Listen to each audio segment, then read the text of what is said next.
මම අද ඔයාලට අරගෙන ආවේ සංවේදී හා තමිල්නාඩුව කම්පා කළ සුපිරිම ගණේ සත්‍ය සිදුවීමක ඉතා භයානක ඛේදවාචකයක් ගැන. මිනීමැරුම්, පැහැර ගැනීම්, මංකොල්ලකෑම්, ලිංගික අපයෝජන සිදුවීම් බොහොමයක් අසා ඇති. මේ ශිෂ්ටාචාරය අපව යහපත් මාර්ගයකට යොමු කරනු ඇතැයි යන බලාපොරොත්තුවෙන් මිනිස් ජීවිතය නවසවා ගැනීම සමග ඉදිරියට ගියද මිනිස් සිත තුළ ඇතිවන දැඩි ආශාව සහ වංචාව මුළු අතිමහත් සමාජයටම මහා පිළිලයක් වෙනවා. මේට ප්‍රධානම හේතුව වන්නේ අසීමිත තණ්හාවයි. විශ්වවන සියවසේ මේට හොඳම උදාහරණයක් ලෙස සුඛෝපභෝගී ජීවිතයකට ආශා කරමින් මිනීමැරුම් හා මංකොල්ලකෑම් සිදු කර අවසානයේ එල්ලුම් ගහට නියම වූ ඔටෝ ශාන්කර්ගේ ජීවිත කතාව මම අද ඔබට ගෙන එන්නම්.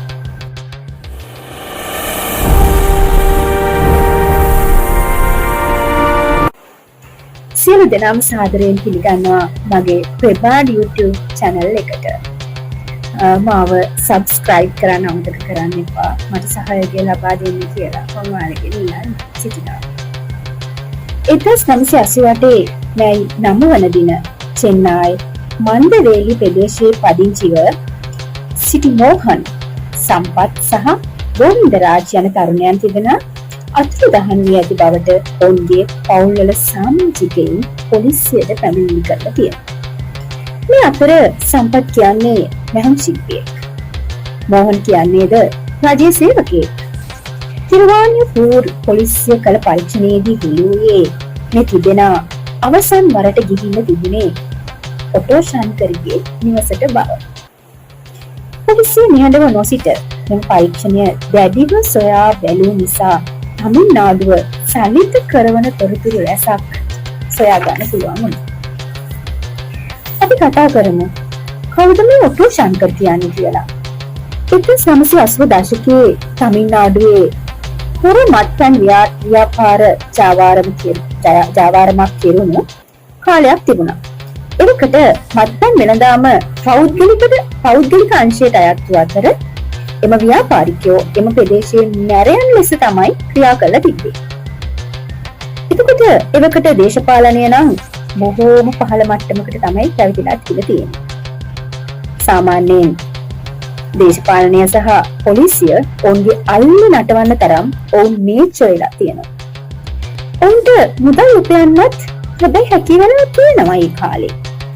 ඉතින් ඒ විදිහට තිරුවාන් නියු ප්‍රදේශයේ ප්‍රසිද්ධව සිටි පුද්ගලයා වුණේ ඔටෝ ශාන්කර්. ඔහුගේ සැබෑ නම ගෞරි ශාන්කර්.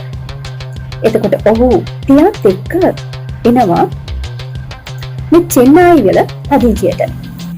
කුඩා කාලේ ඉඳලම ඔහුගේ හිතේ මම ධනවත් වෙනවාමයි අදහස හැම වෙලාවෙම තිබිලා තියෙනවා.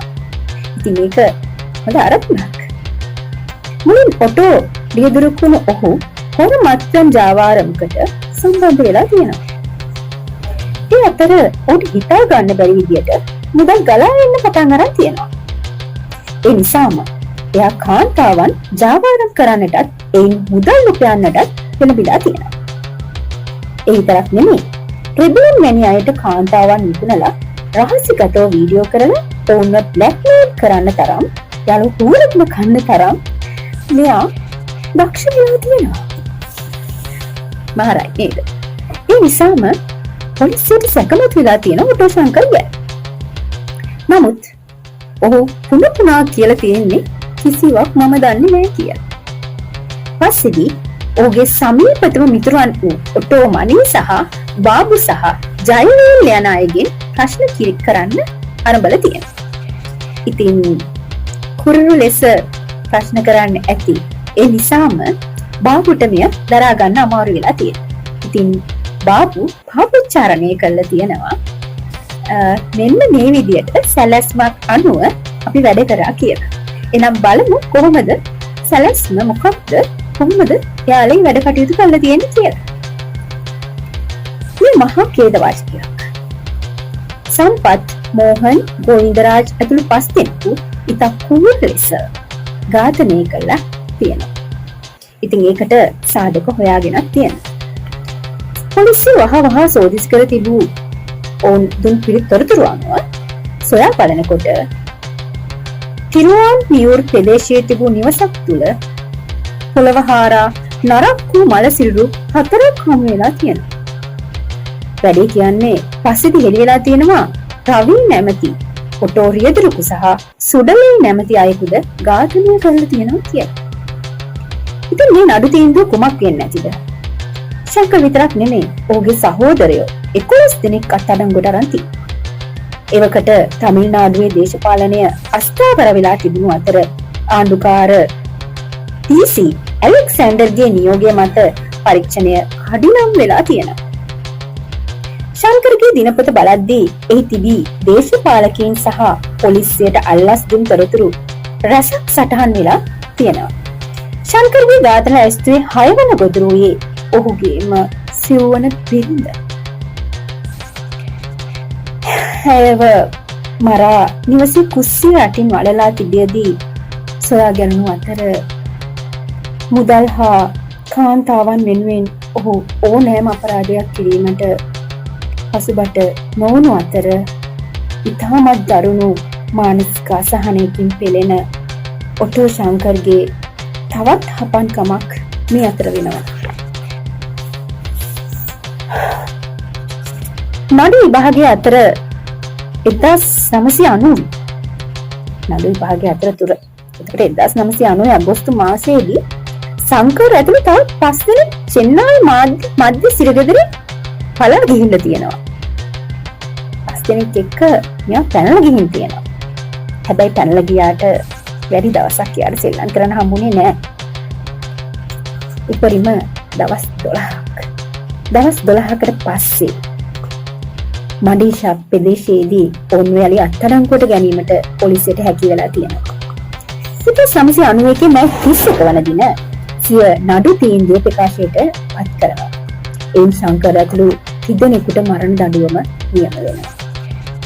ශ්‍රේෂ්ඨාධිකරණය දක්වා අප ඉදිරිපත් කළද ඔහු කළ බිහිසුණු අපරාධ වෙනුවෙන් කිසිදු සමාවක් ඔහුට ලැබිලා නැහැ. මොකද ඒ තරම් අපරාධ ගොන්නක් ඔහු විසින් සිද්ධ කළා තියෙනවා. අවසානයේ 1995 අප්‍රේල් 27 වන දින අලුයම 5:14ට ඔටෝ ශංකර්ව එල්ලා මරන්න නියම කළා තිබෙනවා. මිනිසෙකු තම ජීවිතයේ වැරදි මාවතකට ගෙන ගියහොත් සිදුවන විනාශය පිළිබඳව ඔටෝ ශංකර්ගේ කතාව අදටත් සමාජයට විශාල පාඩමක් කියා දෙනවා. ඉතින් යාළුවනේ මට අද මේ කතාව අවසන් කරන්න සිදු වෙනවා. ඉතින් නැවතත් අලුත් අත්දැකීමක් අරගෙන මම එනවා ඔයාලව මන ගහන්න. මතක ඇතුව මගේ ප්‍රභා ඩිජිටල් YouTube channel එක subscribe කරන්න. මට support එක දෙන්න. ඉදිරියට මේ වැඩසටහන් කරගෙන යන්න. ඉතින් ඔයාලට උත්සාහයි.